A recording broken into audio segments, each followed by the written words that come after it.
It's becoming clear that stablecoins are crypto's killer use case. Being able to send digital US dollars instantly with minimal friction is hugely valuable and opens the door to payments, savings, and more. And the cryptos that power these stablecoin use cases will have the most potential of all. Believe it or not, but it looks like Aptos could be at the top of this list, and APT could become a top 5 crypto as a result. And that's why today we're going to do a deep dive into Aptos, so bring you up to speed on what it's been up to, analyze APT's price action, and tell you where this crypto project could be headed next. Stay tuned. I'll start by saying that nothing in this video is financial advice. It's purely educational content that's intended to inform you about Aptos. And I'll also note that while I don't hold APT in my portfolio, some other members of the Team Coin Bureau do. But this will not affect the objectivity of today's review, which is also not sponsored in any way. Of course. If you want to know which cryptos we hold and which ones we're personally considering adding to our portfolios, you can become a member of the Coin Bureau Club using the link in the description. Now, it's been over 2 years since we last covered Aptos, so a refresher is probably in order. Aptos was technically founded by Meta back when it was known as Facebook. As some of you will know, Facebook tried to launch its own digital currency called Libra, which was later rebranded to Diem in 2019. Diem was shut down in January 2022. Of course, it was because of regulations. You can get the full story in the description. Anyway, shortly before Diem was shut down, the team behind the project split into two and founded two crypto projects, Sui and Aptos. In the case of Aptos, two chaps named Mo Sheikh and Avery Ching gathered some of Diem's best developers to found Aptos Labs in December 2021. The Aptos team subsequently raised $350 million from top crypto VCs across multiple funding rounds in 2022. The full amount was likely much larger as some of the funding rounds were undisclosed. Notably, Binance invested in Aptos twice, increasing its initial investment because of Aptos' technology. Even more notably, two of these funding rounds included FTX, which of course imploded in November 2022. In September 2023, the FTX bankruptcy estate was ordered to liquidate, i.e., sell its altcoin holdings, including $137 million of APT, which works out to around about 33 million APT coins in total.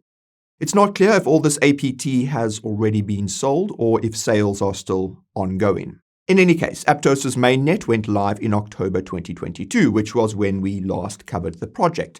And if you watched that review, you might recall that there was a lot of controversy at launch, namely around its tokenomics, which were only revealed just before APT started trading on exchanges. Regardless, Aptos uses a delegated proof-of-stake blockchain that can process up to 160,000 transactions per second. Aptos' highest recorded TPS is around 13,000 according to its website.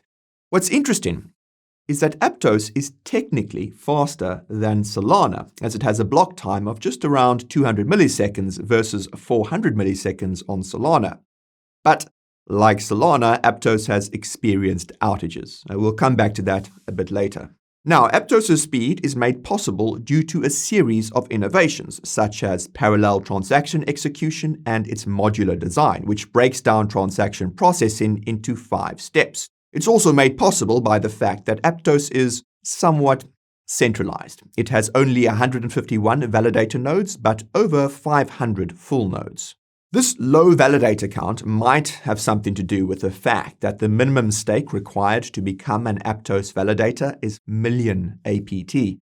That's more than $60 million at the time of shooting this video. Thankfully, delegation is possible with as little as 11 APT, but that's still around $140. Whatever the case, APT staking rewards are currently around 7% for validators and delegators with a 14-day lockup and no slashing risk. Because all transaction fees are burned, this 7% staking reward comes from APT's inflation, which starts at 7% and will decline gradually until it reaches 3.5% in a few decades. Regarding tokenomics, APT had an initial supply of 1 billion, which was allocated as follows. 51% to the community, 19% to the team, which is based in the US, 16.5% to the Aptos Foundation, which is based in the Cayman Islands, and 13.5% to investors.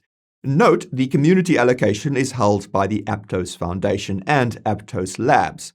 So this basically puts the team in control of over 85% of the initial supply. The vesting schedule for APT can be seen right over here.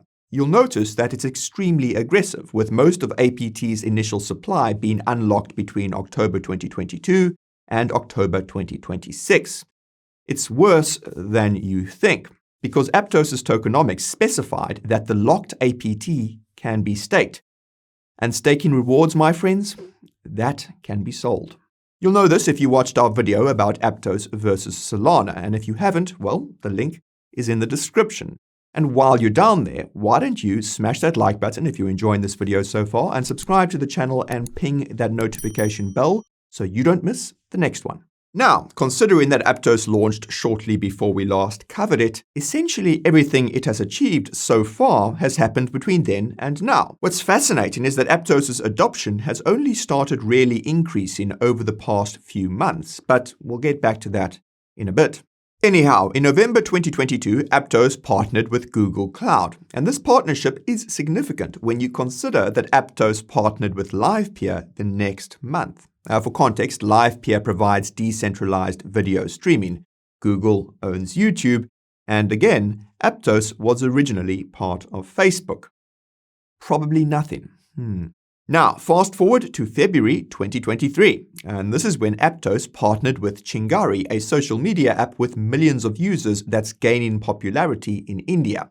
Since that time, Chingari has become one of Aptos' most popular dApps, boasting almost 2.5 million monthly active users, according to dApp Radar. A few months later, Aptos Labs announced that the Petra wallet had launched mobile apps on Android and iOS. For reference, Petra is the most popular Aptos wallet with 500,000 browser extension downloads. The mobile app has over 100,000 users on Android alone. We'll come back to Petra in a second. In August 2023, Aptos partnered with Microsoft to combine AI, blockchain, and TradFi. Mo revealed in an interview that Microsoft had approached Aptos. Now, for those unfamiliar, usually crypto projects are the ones making the approaches to these kinds of partnerships. It's safe to say that Aptos' history helps in this regard. And this is where Petra comes back into the picture. In September 2023, Petra integrated Coinbase Pay. And this is one of the many integrations Petra has done with crypto fiat on-off ramps, another notable one being MoonPay in November 2022. As you'll see, Aptos has been positioning Petra to be its payments hub.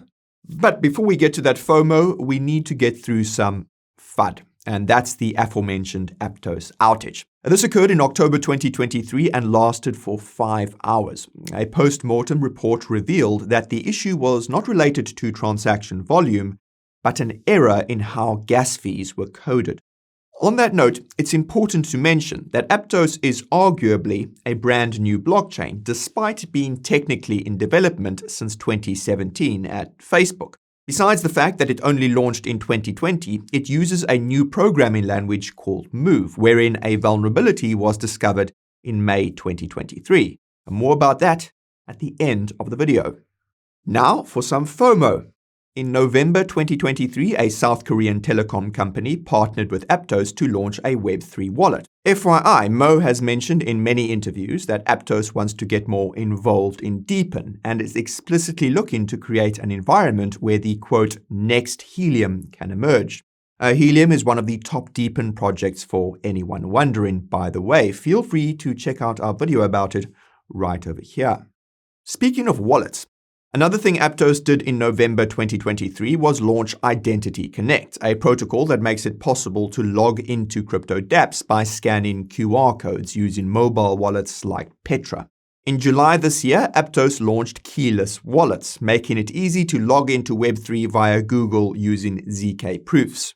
Back in February this year, Ondo Finance integrated with Aptos, bringing its yield-bearing USDY stablecoin to Aptos' Move-based blockchain in July. Unfortunately, USDY hasn't gained that much traction, with Ondo Finance only contributing around $15 million worth of total value locked to Aptos' total value locked of over $1 billion.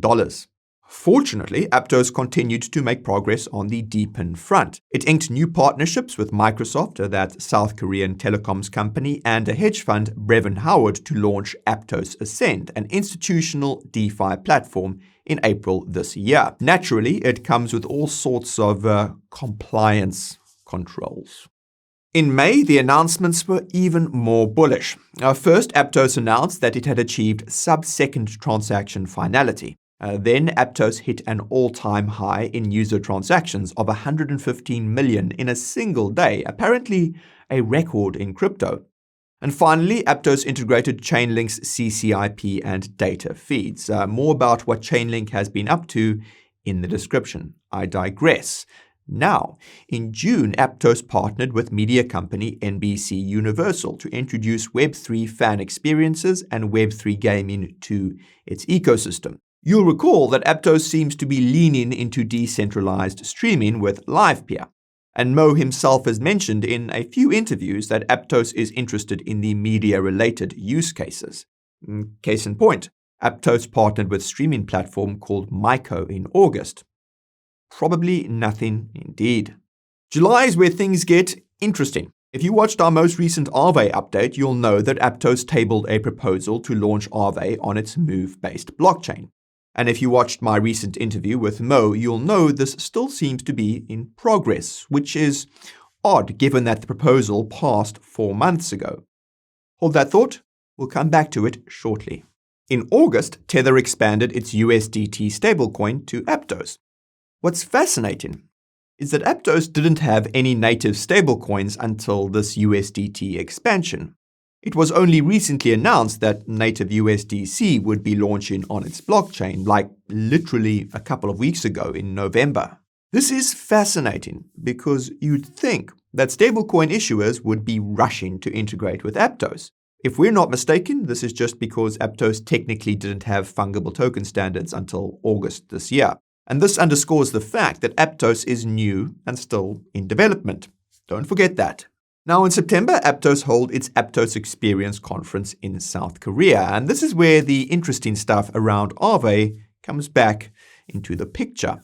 There were many big announcements made at the conference, but the most significant of these was Aptos' pivot to focusing on crypto payments.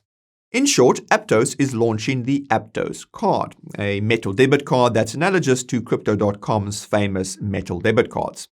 The difference is that Aptos card functions as a de facto hardware wallet, and it's paired with the Petra mobile wallet via tap.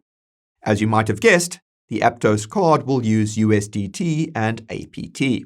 What you might not have guessed, though, is that Petra will also be launching an earn feature alongside its pay feature, which can be used independently of the Aptos card. Logically, the earn feature will plug into a DeFi protocol on Aptos on the back end where USDT and other cryptos will be lent out to earn a yield.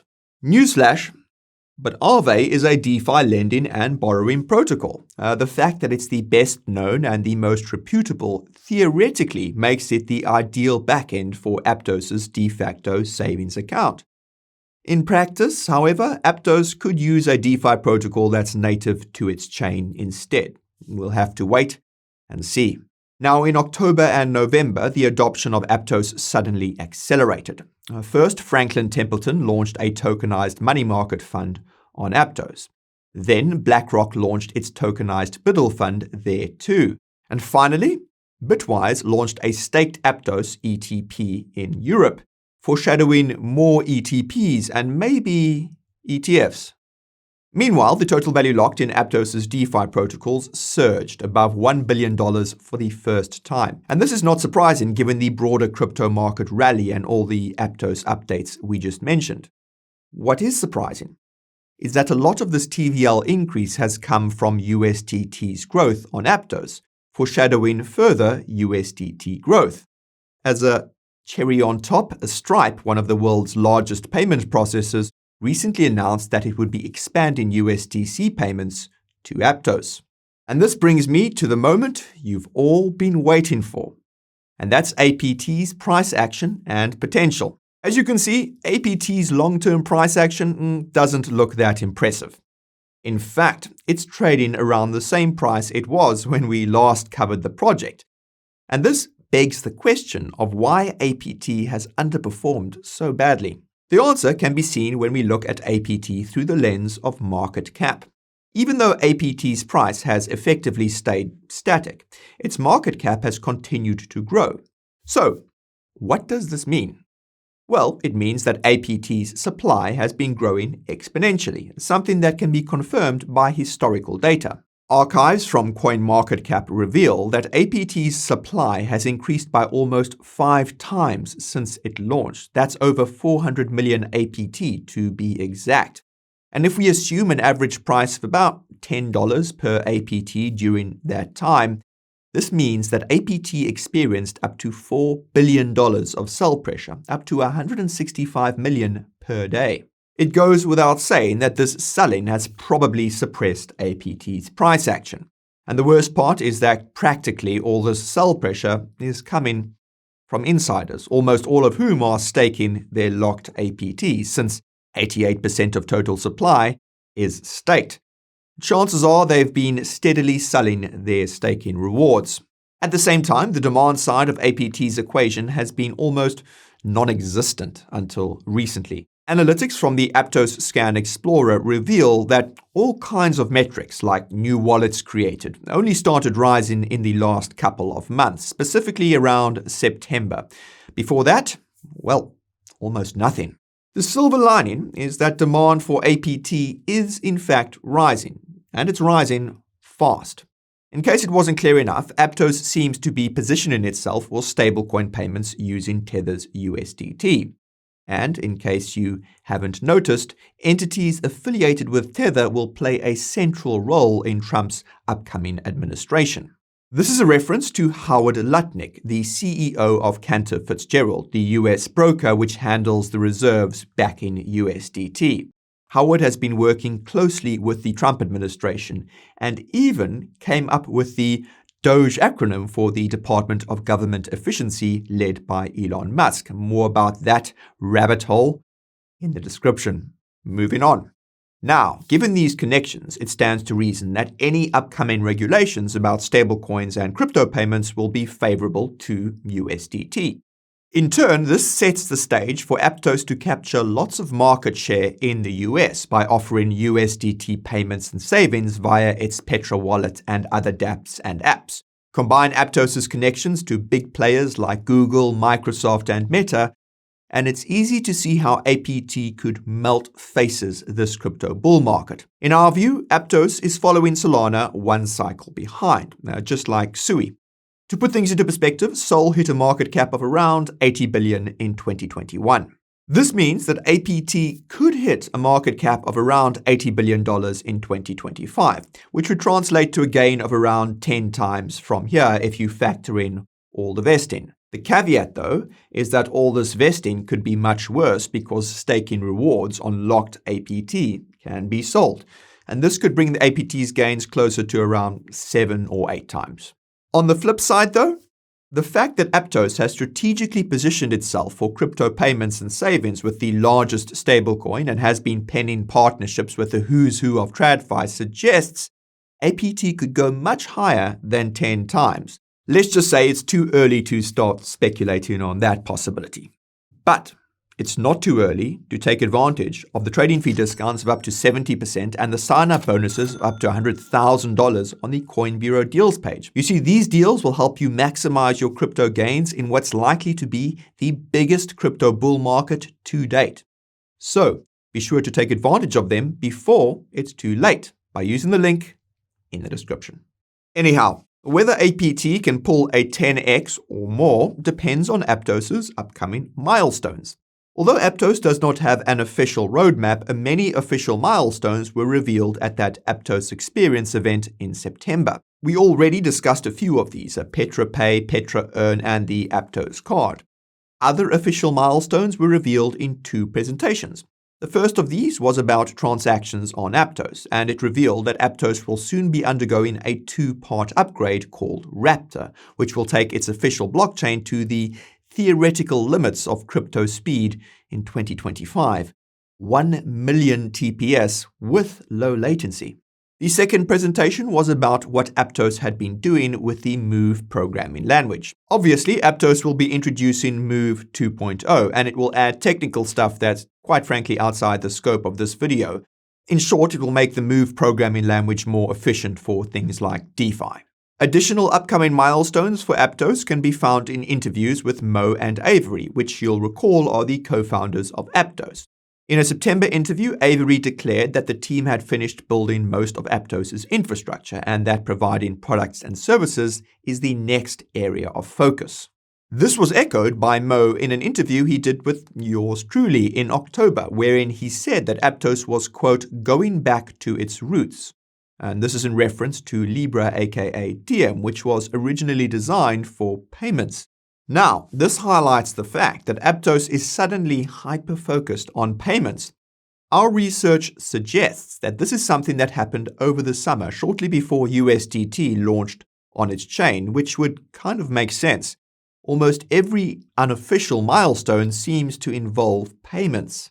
For example, in that same September interview, Avery said that Aptos wants to introduce, quote, streaming payments, which will presumably be leveraged by whatever decentralized streaming stuff they're working on.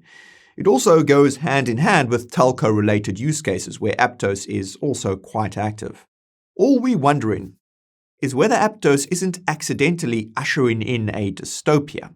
For instance, Mo told me that Aptos could someday host central bank digital currencies or CBDCs, which control your money. It doesn't help that Aptos has been working on stuff like digital ID with Silicon Valley tech giants. Aptos is even working to help stamp online content as being AI generated or genuine. That is a bit scary. And this, of course, brings me to the moment that none of you have been waiting for, and that's the challenges that Aptos faces. The first challenge is one that's not talked about enough, and that's development. Now, don't get me wrong, Aptos has lots of developers, over 800 monthly active devs to be exact. The challenge lies in the fact that we're fundamentally dealing with a brand new blockchain that's using a brand new programming language, at least relative to its competitors. As we've seen, technical issues have been discovered, not just at the blockchain layer, but also at the application layer with the programming language. If Aptos succeeds in becoming the #1 chain for USDT payments and there's a technical issue, it could be devastating for not just APT, but the entire crypto market. Aside from the domino effect this would have in DeFi, it would do serious damage to crypto's reputation, which already isn't that high. Never mind the fact that Aptos has been gradually introducing things it should have done from the start, such as delegated staking and fungible token standards. And this ties into Aptos' second challenge, and that's adoption. Just because a crypto is fast, cheap, and uses cutting-edge tech doesn't guarantee that it will gain traction. And this is something we've seen time and time again in crypto, and Aptos' admittedly short track record suggests it's been struggling in this regard. To be fair, Aptos' adoption seems to be rising fast, but it's easy to assume that exponential trends will continue, particularly in crypto. The traction that Aptos has gained in recent weeks could slow down, particularly if competitors start offering competing products and services.